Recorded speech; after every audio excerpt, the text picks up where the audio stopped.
Nous voici fin décembre 2025 et rien de tel pour finir l'année qu'en faisant une rétrospective des sorties Tokusatsu de 2025. Dans un premier temps, il faut rappeler qu'entre Ultraman Arc et Kamen Rider Gav, l'année 2024 s'était plutôt bien terminée. Maintenant, on va voir si 2025 a été aussi qualitative. 2025 commence ses premières nouveautés avec Cyborg Tasuke Ishin et Kaiju Yaro, deux films sortis le 24 janvier. Ce sont des films fun à regarder, mais Kaiju Yaro est surtout un hommage au tokusatsu de manière générale, en plus de donner le sourire. Vous connaissez sûrement Uma Musume, le jeu de course de chevaux. Eh bien dites-vous qu'il existe un court-métrage tokusatsu. J'ai rien de plus à dire dessus que de vous inciter à aller jeter un œil dessus. Le 14 février sort la première nouvelle série Tokusatsu de l'année. Et non, ce n'est pas Gojujeur, mais le spécial de Waku Saver. Ce spécial reprend la base d'une série Giga qui est de faire une série soft pour promouvoir son contenu plus explicite. Et ce spécial ne reprend pas le cast des deux premières saisons. Nouvelle intrigue, arrêter Gold Nemesis avant qu'il ne s'empare de la Terre. Le spécial compte 4 épisodes, ça se regarde assez rapidement, surtout si vous êtes curieux, mais c'est loin d'être la série la plus intéressante de l'année. Gojujeur est la 49e série Super Sentai. Comme Lupin Ranger et Pat Ranger sont deux équipes différentes dans une seule et même série, Gojujeur est par définition la 50e équipe. Sans surprise, il s'agit donc d'une série anniversaire. Des personnes loin d'être héroïques vont apprendre à travailler en équipe pour former un vrai Sentai, tout en participant à une bataille de qui récupérera le plus d'anneaux.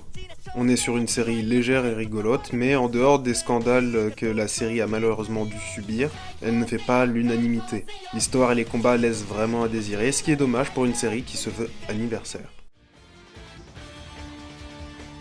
Bullet Train Explosion, vous l'avez sûrement déjà vu passer sur Netflix. On est sur du bon, même très bon blockbuster. C'est la suite de Super Express 109 de 1975. On reste sur un train détourné avec des passagers qui tentent de gérer la situation du mieux qu'ils peuvent. L'amour de Shinji Higuchi, le réalisateur du film, pour le tokusatsu se sent et le résultat est juste bluffant. Le 5 juillet sort une nouvelle série Ultraman du nom d'Ultraman Omega. Kosei, un des héros principaux de la série, rencontre un Ultraman sous forme humaine, et voyant qu'il a perdu la mémoire, Kosei décide de le loger et décide de se faire passer pour son cousin pour ne pas révéler son secret, devenant un véritable duo. En plus de protéger la Terre, Ultraman Omega doit comprendre ce qu'il fait ici, quel est son but, et c'est tout le propos de la série. À plusieurs reprises, Kosei avouera avoir choisi un métier accessible au lieu de faire ce qu'il voulait vraiment faire. Et c'est la même problématique pour pas mal de personnages qu'on verra plus tard. La série a un bon fond mais ne se prend pas assez au sérieux par rapport à ce qu'elle montre. Ou plutôt elle n'ose pas aller au fond de son délire. Elle avance timidement et c'est dommage. Giga a pu sortir sa deuxième série le 11 juillet du nom de Go-Ken-Go. Et j'ai rien de plus à dire que je n'ai pas déjà dit sur Waku Saver. Il suffit de voir une série Giga pour toutes les avoir vues. Il s'agit cette fois d'un renouvellement, car Jizariz a eu droit à une seconde saison. Si vous savez pas ce que c'est, l'acteur de Kamen Rider Decade s'est fait un petit kiff en faisant sa propre série de super-héros tokusatsu avec une histoire de monde alternatif. J'ose pas trop en dire, je préfère vous laisser découvrir. En Chine, il y a eu Extreme Vanguard Bâtard, et non, je viens pas de vous insulter, c'est le nom du héros principal. Bâtard... Bâtard est un héros qui doit arrêter l'invasion d'antiques entités maléfiques. Il y a une très grande inspiration Kamen Rider dans les gimmicks et les designs, je pense que ça se voit, mais le format 10 minutes par épisode peut casser le rythme de votre visionnage. Les Dogangers se sont à nouveau rassemblés pour une 6ème saison. On y retrouve l'équipe habituelle, Ogaman, Yamashiron, Hellbrave, Fukio Caliber, et Rookie qui sont pour rappel de véritables local heroes dans la vraie vie, à l'exception de Rookie. Toujours dans un ton très léger, il rencontre de nouveaux héros dans un délire cette fois un peu jeu vidéo et chevaleresque. De retour sur le Sentai avec le film Gojujeur, le film est à la hauteur de la série mais est très important pour la continuité de l'histoire. On aura l'occasion d'en parler plus loin dans la vidéo. Taroman Expo Explosion est sorti cette année au Japon. Franchement, si vous voulez une comédie et du tokusatsu, regardez ce film. Et rassurez-vous, le film est très accessible et s'apprécie comme tel sans avoir vu la série. Après Gav qui a été pour beaucoup une excellente série, tout ce qu'on voulait c'est que le Kamen Rider suivant soit tout aussi bon. Zetz a relevé le défi en nous proposant un délire sur les rêves et les agents secrets. La série n'a pour l'instant que 15 épisodes, mais elle est, pour beaucoup de fans, une des meilleures séries Kamen Rider à son démarrage. Chaque épisode est une pépite et j'espère qu'elle continuera sur cette lancée.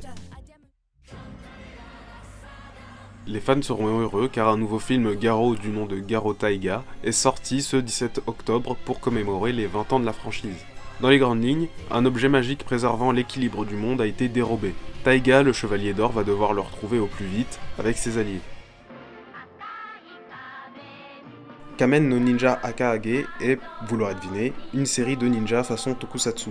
Elle reprend des bases de la série d'origine avec un ninja un peu bête, dans des situations invraisemblables, sans oublier les fameux crapauds géants. En l'honneur du Godzifest, vous pouvez retrouver sur la chaîne YouTube Godzilla un très beau court-métrage de kaiju du nom de Shinjuku Burning.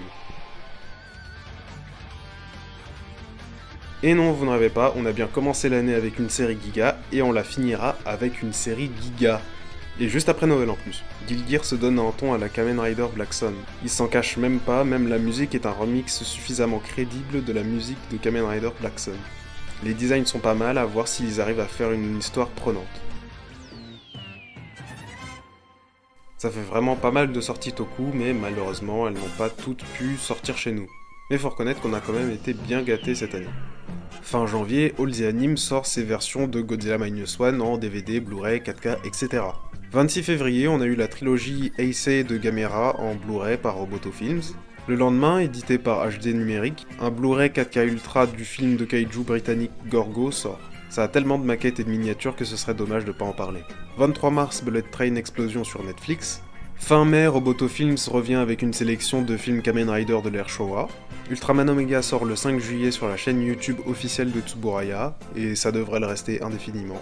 Fin octobre, Roboto Films revient encore avec du Kamen Rider pour les Blu-ray du film ZO et J. Sachant qu'une partie de la sélection des Kamen Rider de l'ère Showa ainsi que ZO et J ont eu droit à une projection en salle à la Maison de la Culture du Japon le 20 septembre, Taroman a eu droit à un petit traitement de faveur vu qu'il a été disponible pendant 3 jours dans des salles de cinéma à Strasbourg via des projections du Festival européen du film fantastique. Si vous n'avez pas pu vous rendre à Strasbourg, pas de soucis parce qu'il est ressorti le 15 décembre cette fois au Paris International Fantastic Film Festival à Paris donc, et on clôture l'année avec les 3 premiers films Showa de Gamera aux côtés de Lady Battle Cop, tous deux publiés par Roboto Film, et ce qui est fou c'est qu'on est les premiers au monde à avoir une édition Blu-ray pour Lady Battle Cop. Comme nos régions ont du talent et qu'on est là pour promouvoir le tokusatsu, laissez-moi vous parler de Elven. C'est une série créée par des Français fans de tokusatsu. Les designs sont réussis et ils ont fait appel à un groupe pour leur générique. Je ne peux que saluer leur volonté de faire quelque chose de propre. Cette année, ils ont sorti 2 épisodes et on espère en voir plus l'an prochain. Pour finir avec nos amis français et faire une transition avec le point suivant, sachez que le toku amateur G-Master Skulls devrait reprendre du service mi-2026. Des scènes ont été tournées et la série devrait prendre fin si tout se passe bien. Ce serait un vrai soulagement et je serais ravi de vous partager tout ça. 2026 arrive à grands pas et on sait déjà ce qui devrait sortir l'an prochain. On commencera l'année pas avec une série Giga cette fois, ce sera une série réalisée par Koichi Sakamoto et devrait mixer entre J-pop et tokusatsu. Rien que ça attire ma curiosité et le fait que saison 1 soit montrée de façon vachement subtile montre qu'ils veulent étaler le projet sur plusieurs saisons.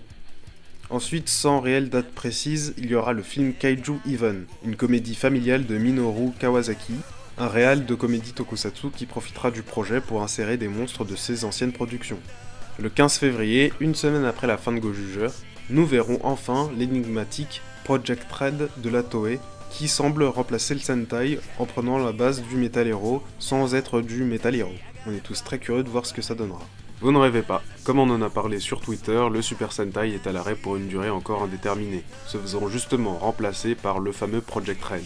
Je doute pas que le Sentai revienne d'ici quelques années, mais pour l'instant, affaire à suivre. Ce qui est bel et bien confirmé en revanche, c'est la nouvelle série Garo. On sait pas encore si une diffusion sur YouTube avec sous-titres est prévue comme pour la précédente saison, mais en attendant, rendez-vous le 29 janvier. On a aussi le très attendu Godzilla Minus Zero. On n'a pas plus d'informations à donner pour l'instant, faudra suivre l'actu sur nos réseaux. Pour finir, ce sera à Ultraman de faire son show pour ses 60 ans. Une nouvelle série Ultraman du nom d'Ultraman Théo devrait voir le jour sans date précise pour le moment. Mais rendez-vous le 24 janvier sur la chaîne de Tsuburaya pour une nouvelle édition de Ultraman New Generation Stars. Toujours en début d'année et sans date, Factory's Film a annoncé une édition 4K pour Shin Ultraman. L'an dernier, Shirakura, le gars à la tête des super-héros chez Toei, avait annoncé vouloir exporter davantage ses œuvres tokusatsu hors de l'Asie dans les limites du possible. Aussitôt dit, aussitôt fait, car en dehors de l'Asie, Kamen Rider Z a eu droit à une diffusion dans un très gros pourcentage de pays en Amérique, mais aussi en Afrique, du moins pour les pays arabes. Ça a été le calme plat pour l'Europe, mais on espère qu'au vu des résultats dans les pays où ça a été diffusé, la Toei verra peut-être encore plus large pour l'avenir du tokusatsu dans le monde. Pour faire comme l'année précédente, Shirakura a fait une nouvelle vidéo pour parler de ses plans pour le tokusatsu. Il dit entre autres qu'il prépare une série de films à gros budget pour Kamen Rider, et je cite « Ce n'est pas dans le but de créer un MCU ». On peut supposer qu'il s'agira de projets ambitieux comme ont pu l'être Shin Kamen Rider ou encore Kamen Rider The First. En résumé de ce qui a été dit, on retient qu'il y a eu 18 nouvelles œuvres de tokusatsu dont 6 films, 10 séries et 2 courts-métrages. Chez nous, on a eu 10 sorties d'œuvres tokusatsu cette année, et 3 d'entre elles sont des nouveautés. Et au vu des annonces dont j'ai parlé précédemment, l'avenir du tokusatsu semble prometteur. Tout ce qu'on peut espérer pour 2026, c'est que Shirakura, ou bien d'autres, exportent davantage leurs œuvres en simultané si possible. Je sais que c'est pas facile et risqué, mais ce serait dommage que des productions de fous furieux ne passent pas la frontière. Bref, en dehors de quelques séries, l'année 2025 a été très généreuse en termes de contenu, et surtout en qualité. Je me répète, mais j'espère que 2026 continuera sur cette lancée et continuera à nous proposer du beau. J'espère que cette vidéo vous aura plu ou bien que vous aurez appris l'existence d'une des œuvres dont j'ai parlé. Je vous dis à la prochaine et je vous souhaite une bonne année.